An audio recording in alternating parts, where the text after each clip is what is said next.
Som-hi! Una vegada ja tenim creat el nostre primer mapa, ja podem començar a editar-lo.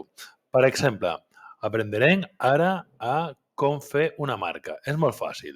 Tenim aquí el nostre primer mapa, seleccionem el marcador i fiquem la xinxeta. Aquí la tenim. Aquesta xinxeta que tenim, punt 1, li podem posar el nom que vulguem. Per exemple, casa. Movem casa i guardamos. Aquí la tenim. Fins i tot podríem canviar el seu estil. Estilo, busquem i posem aquí aquesta caseta o el color. Ja tindrien la nostra primera marca feta al mapa.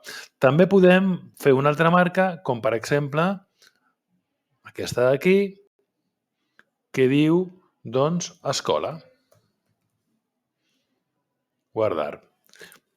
Ja la tenim. La casa, l'escola. Fins i tot el que podríem fer ara seria mesurar la distància entre la casa i l'escola. En aquest cas, 423 metres. Moltes gràcies per la vostra atenció.